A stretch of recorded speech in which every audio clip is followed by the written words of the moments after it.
happening. Yeah, I wish I was really there. I wish I could do that. And this is as close as I can get to it, In that final skydive sequence, oh my gosh, you're actually soaring with Johnny Utah. Before The Fast and the Furious, before adrenaline became a cinematic genre, there was Point Break, a film that blurred the line between law and chaos, loyalty and betrayal. Surfboards, skydives, and shotgun shells were just the beginning. But behind the crashing waves and iconic shootouts lies a storm of strange choices, hidden dangers, and a production that nearly spiraled out of control. Hey, Mr. Carter. LBJ. Mr. Nixon. Why was the FBI livid about the film? What stunt almost cost Patrick Swayze his life? And what secret meaning was buried in the name Bodhi? This isn't just a cult classic. It's a volatile cocktail of obsession, rebellion, and behind-the-scenes mayhem. You don't know it yet, but you got it. It's right there. I saw you with those guys. You're a pit bull. You didn't hesitate, and they didn't back you down an inch. And that is very rare in this world. Let's dive into 20 weird facts you didn't know about Point Break. Weird fact number 1. Keanu was almost passed over. In 1991, Keanu Reeves wasn't an action star. He was still the soft-spoken goofball from Bill and Ted, not someone you'd cast as an undercover FBI agent infiltrating a gang of surfer bank robbers. Studio executives didn't see it. They wanted a traditional tough guy, someone who could flex, scowl, and sell violence. Names like Charlie Sheen and Johnny Depp were tossed around. But director Kathryn Bigelow had a vision. She saw something beneath Reeves's calm exterior, a controlled intensity, a quiet hunger. She fought for him, hard. In the end, she won. And the role of Johnny Utah, brooding, conflicted, idealistic, became the performance that redefined Keanu's career. But it almost never happened. Your partner's an accessory to murder. You understand that, Pappas? Utah, there are 3 dead people. One of them's a police officer, huh? Let me show you something, pal. How does that sit in your stomach, huh? Take your hands off me right now. He wasn't built for the role. He became it. Johnny Utah was the birth of Keanu 2.0. Weird fact number 2. Patrick Swayze lived the role. Literally, Swayze didn't just play Bodhi, the Zen outlaw surfer. He became him. Off camera, he surfed with the locals, meditated on the beach, and even jumped out of planes between takes. That wasn't acting, it was immersion. His castmates said he stayed in character, quoting Eastern philosophy and challenging the crew to push their limits. The skydiving scenes? He insisted on doing them himself, against the studio's wishes. He logged over 50 jumps. To Swayze, Bodhi wasn't a villain. He was a spiritual seeker, a rebel philosopher. And by embodying that fully, Swayze didn't just steal the film, he became its soul. So, you still haven't figured out what riding waves is all about, have you? It's a state of mind. It's that place where you lose yourself and you find yourself. You don't know it yet, but you got it. It's right there. I saw you with those guys. You're a pit bull. You didn't hesitate, and they didn't back you down an inch. And that is very rare in this world. Swayze didn't act Bodhi, he lived him. Every jump, every wave, every word. Weird fact number 3. Lorie Petty's audition was total chaos. Lorie Petty wasn't the studio's first or even second choice to play Tyler, the fierce, independent surfer who teaches Johnny Utah the ropes. She was a wild card, unconventional. Not the beach blonde type Hollywood expected. But during her chaotic audition, she broke every rule. She talked over the producers, challenged the script, and even cursed out a casting director. It should have been a disaster. Instead, Bigelow loved it. That rawness, that edge. It was Tyler. Petty won the role and brought a grounded, gritty energy that balanced the testosterone-fueled action. She wasn't there to play the love interest. She was there to own the screen. And she did. I'm here. I need you to teach me. Give me a break. Shrimp and fries. To go. Do you like something to drink with that, sir? I'm serious. I can see that you're serious. Get it. Stick to tennis. Scooter. I don't know, whatever you did, miniature golf. Never start. She didn't fit the mold, so she shattered it. Tyler wasn't cast. She was claimed. Weird fact number 4. Bodhi's name has a deeper meaning. Bodhi. It sounds like a surfer nickname. Laid back, cool. But the name has ancient roots and a heavy spiritual weight. Bodhi is a Sanskrit word meaning enlightenment or awakening, tied to Buddhist philosophy. It's not just a name, it's a statement. Bodhi isn't robbing banks for greed. He's chasing transcendence, testing human limits, seeking freedom from societal illusions. And by giving him that name, the filmmakers planted a philosophical question at the heart of the chaos. Is Bodhi a criminal or a prophet? Every wave he rides, every law he breaks, becomes part of a deeper search for something pure, untouchable, and beyond fear.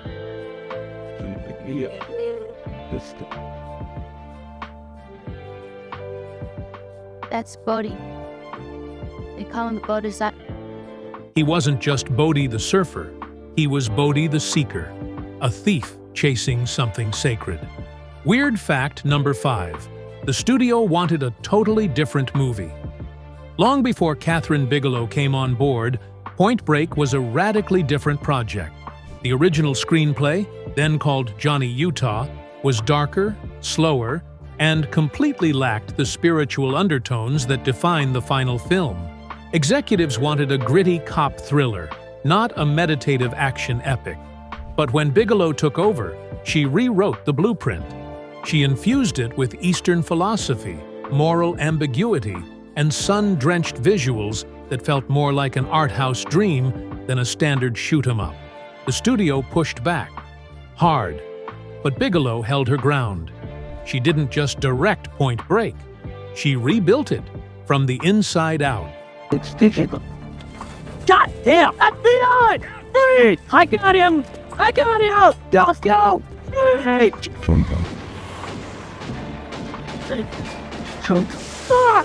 She didn't just change the story, she changed its soul. Point Break became poetry in motion. Weird fact number 6. The FBI hated this movie. Behind the scenes, not everyone was stoked about Point Break's depiction of federal agents. In fact, the real FBI wasn't laughing. They bristled at the portrayal of an inexperienced rookie being dropped into undercover work after a single firearms test. The idea of Johnny Utah, a former football star with barely any field experience, being handed a badge and sent to infiltrate a violent criminal ring? Ludicrous by bureau standards. Several retired agents spoke out, accusing the film of glamorizing crime and trivializing the risks of undercover work. But that friction only added to the film's renegade appeal. Utah wasn't a rule follower. He was a symbol of recklessness and transformation. Here. Well, very good of you to show up, hotshot. Now, watch it. God, you're gonna tear my skin. God damn it. I'm ready to rock, Angela. Where you want me? Okay, here's how it is. Babbitt and Alvarez are gonna go in the back door. Cullen's gonna back me up. I want you at the side window by the hedge. Now, you're strictly backup. I don't want to burn your cover. Have you got that? Got it. The FBI called it reckless fiction. Audiences called it iconic. Johnny Utah broke the rules and made them cinematic. Weird fact number 7. Real surf gangs were involved to film authentic surfing sequences. The crew needed access to some of the most territorial beaches in California, places guarded fiercely by local surf gangs. These weren't just casual wave riders. They were tight-knit, aggressive groups who viewed outsiders, especially film crews, as intruders. So the production made a bold move. They hired real surfers, some with shady reputations, to act as extras and advisors. It worked, mostly. There were still tense moments, fights over wave access, and more than one piece of equipment mysteriously lost to the ocean. But the gritty, tribal energy those locals brought to set, you can feel it in every scene. I don't fucking believe this! I think we're losing. Damn, you're losing him! Not losing him! Fight over to the right, over to the right! Punch it, punch it, punch it! They didn't just film the surf scene, they entered the tribe, and the ocean made sure they paid the price. Weird fact number 8. The skydiving scenes were a lie. That unforgettable mid-air standoff, Johnny Utah free-falling after Bodhi without a parachute, has become one of the most iconic action scenes in cinema. But here's the twist. None of it was filmed in the air. Due to safety concerns and budget limitations, the entire sequence was shot on a soundstage. Actors were rigged with wires, wind machines blasted them from below, and blue screens created the illusion of dizzying altitude. The result? A sequence so seamless and intense that audiences swore it had to be real. Swayze did do real skydiving, but not for that scene. Movie magic, when done right, can make even the impossible look effortless. Go ahead, Johnny, pull it! You gotta drop the gun, right? If you get shot in the head, what are you gonna hold on with? Pull it right now! Or I'll blow your fucking head off and pull it myself! No jump, no altitude, just wires, wind, and pure illusion. The sky never looked so real. Weird fact number 9, Swayze disobeyed orders to pull off a stunt. When the production planned the final skydiving scene, the studio laid down one hard rule. Patrick Swayze is not allowed to jump. Insurance wouldn't cover it. The risk was too great. But Swayze, ever the adrenaline junkie, had other plans. One weekend, without telling the producers, he snuck away with a small skydiving crew and filmed the jump himself, with real clouds, real altitude, and real danger. He returned Monday with the footage in hand, and it was perfect. The studio, furious but speechless, had no choice but to use it. Copy oven! Copy weird. Who's you? Tell him to release Tyler. Do it now! Swayze broke the rules, leapt into the sky, and gave us a final shot that can't be faked. Weird fact number 10. Johnny Utah was based on a real guy. The name sounds too cinematic to be real, Johnny Utah. But the character was loosely inspired by a real-life college athlete who joined the FBI in the late 80s. This individual, whose name was never officially released, had a background in football, a degree in criminal justice, and eventually moved into undercover work in Southern California. Writers used this anonymous figure as the template for a protagonist who could believably bridge two worlds: sports and law enforcement, loyalty and law. Johnny Utah wasn't just a name, he was an archetype. The golden boy turned rogue, trading stadium lights for the murky waters of moral compromise. What? That red sign makes him say, oh, man, whoa, stop! Oh, yeah! Okay, I think,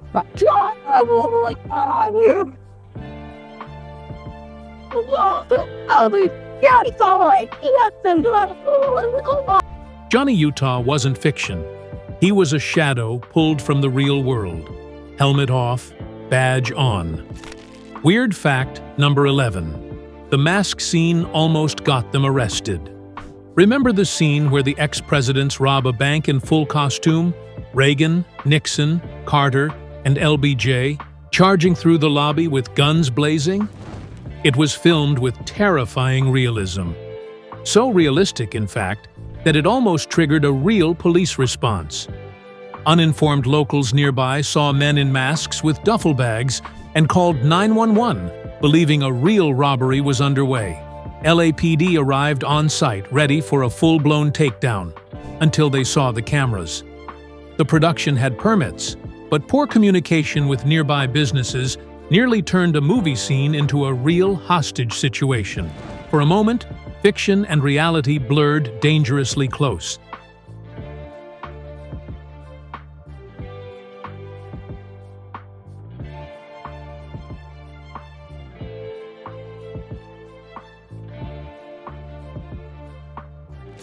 They staged a fake heist so real, the cops nearly stormed the set, guns drawn and no script. Weird fact number 12. That final wave? It was real and deadly. Bodhi's final scene, marching into the storm to ride one last monstrous wave, is one of the most haunting visuals in action film history, and it wasn't shot on a soundstage. That wave was real, filmed at the infamous Bells Beach in Australia during a treacherous storm swell. Professional surfers were on standby, and the conditions were so extreme that one crew member refused to get near the water. The ocean was unpredictable, violent, and yet they captured it. The shot of Bodhi paddling out to meet certain death wasn't dramatized. It was a man against nature, and the fury of the real sea crashing just off camera.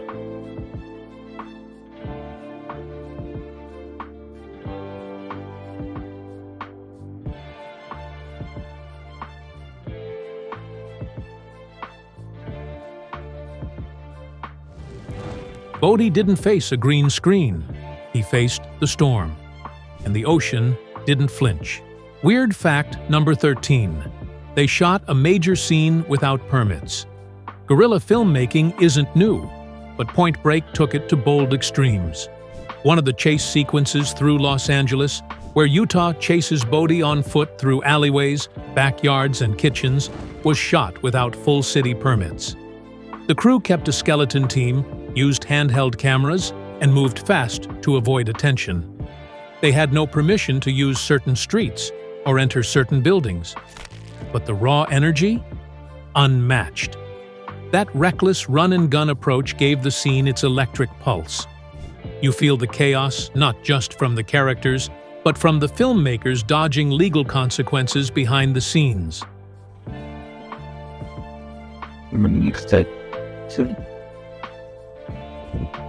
Wait. Guys.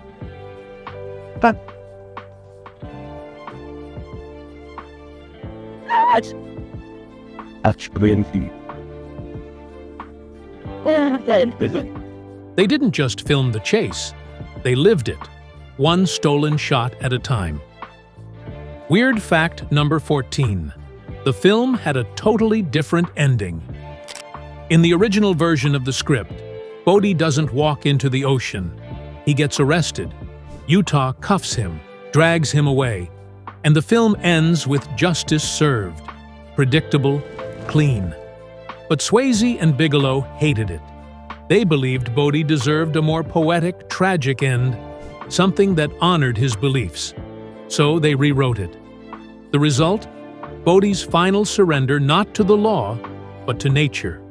No courtroom, no prison, just a wall of water and the quiet defiance of a man choosing freedom over captivity. That change transformed the movie from a cop drama to something mythic, something unforgettable. No! You know there's no way I can handle a cage, man. I don't care! You gotta go down! It's gotta be that way! They gave Bodhi the ending he earned, not in chains, but in chaos. A legend lost to the sea. Weird fact number 15. Keanu actually learned to surf and wiped out hard-to-play Johnny Utah. Keanu Reeves trained for weeks in the Pacific, learning to surf from real pros. It was brutal.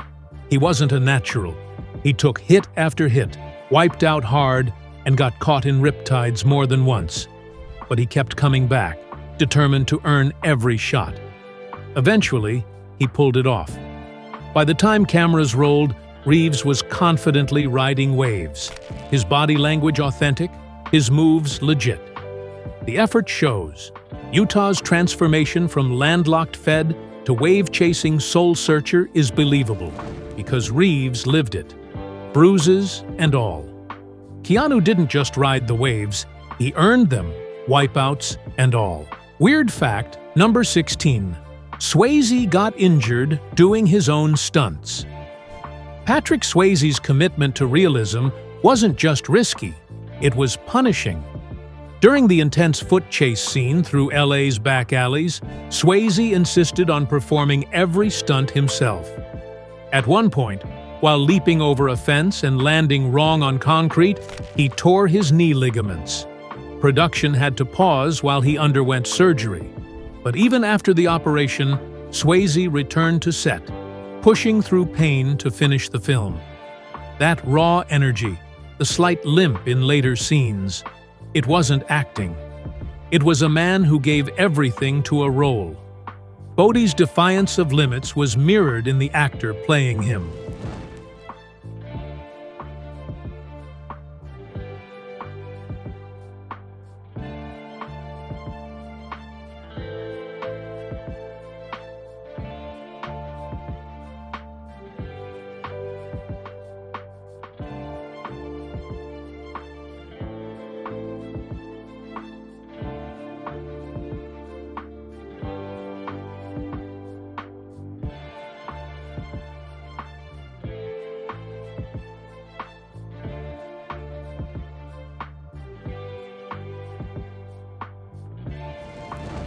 Swayze didn't just play Bodhi, he bled for him. His pain made the legend real. Weird fact. Number 17, Kathryn Bigelow had to fight for the director's chair. Despite co-writing and developing Point Break, Kathryn Bigelow faced resistance from the studio. In 1991, a female director helming a testosterone-fueled action thriller was practically unheard of.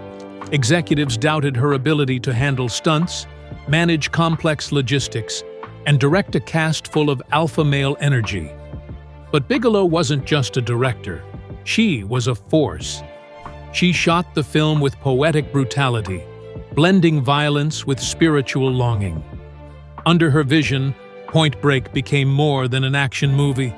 It became a meditation on masculinity, freedom, and the cost of obsession.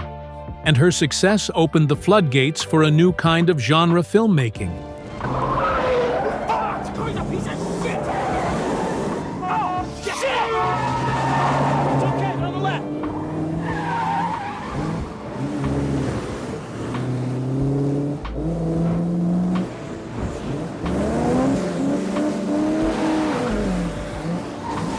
She didn't just break into a boys' club, she rewrote the rules. Bigelow turned adrenaline into art and action into revelation. Weird fact number 18. It was almost called Johnny Utah. Before it became Point Break, the film went through several title changes, none of which captured its essence. The earliest title? Johnny Utah. Then, Riders on the Storm. Both were scrapped. Studio heads felt Johnny Utah sounded more like a football biopic than an action film, and Riders on the Storm was too tied to the Doors. It wasn't until late in production that someone suggested Point Break, a surfer's term referring to waves that break over rock formations. It clicked. The title captured everything: the surf, the tension, the threshold between control and chaos. It wasn't just catchy. It was destiny. So I'm a big hero to my folks, right? But 2 years ago, they were killed in a car wreck. You can't imagine it. Your whole life changes. And I suddenly realized that all my goals had been their goals, and I hadn't been living my own life. So I wanted something for myself. Sometimes the last name you choose is the one that sticks forever. Point Break didn't just fit. It defined the film's soul. Weird fact number 19. The cast had to undergo FBI boot camp. To prepare for their roles, Keanu Reeves and the other agents were sent to an FBI boot camp, led by real former agents. They learned everything, from gun handling and tactical movement to interrogation and surveillance methods. Reeves threw himself into the training, absorbing the body language and procedures of a real federal agent. The goal wasn't just to look convincing, it was to feel authentic. That attention to detail shows in the way Utah carries himself, how he hesitates before pulling the trigger, how he scans a room.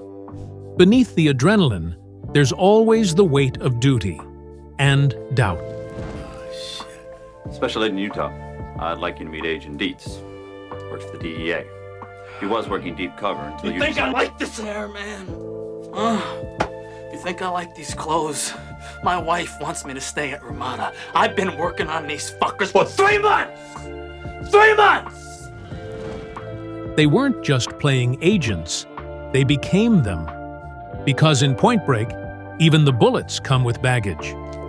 Weird fact number 20. Point Break was almost a total flop. When it was released in July 1991, Point Break wasn't an instant hit. Critics were mixed. Box office numbers were solid but unspectacular. Some dismissed it as just another action flick. But slowly, through midnight screenings, home video rentals, and underground surf circles, it began to grow. Fans saw what the critics missed, a movie that pulsed with energy, emotion, and existential weight. Today, it's a cult classic, a film quoted by philosophers and parodied by comedians, a strange, beautiful fusion of action and art that refused to be forgotten. It didn't just ride the wave, it became one. This was never about money for us. It was about us against the system. That system that kills the human spirit. We stand for something. To those dead souls inching along the freeways in their metal coffins, we show them that the human spirit is still alive. It wasn't made to last, but somehow, Point Break became immortal. Proof that some waves never stop crashing. Point Break wasn't supposed to endure. It was a risky gamble. Too weird, too philosophical, too earnest. But in chasing the edge of every wave, it found something timeless. A story about freedom, loyalty, and letting go. If you learned something new, or just love watching Bodhi disappear into that final storm, hit like, subscribe, and drop your favorite scene in the comments. And remember, fear causes hesitation, and hesitation will cause your worst fears to come true.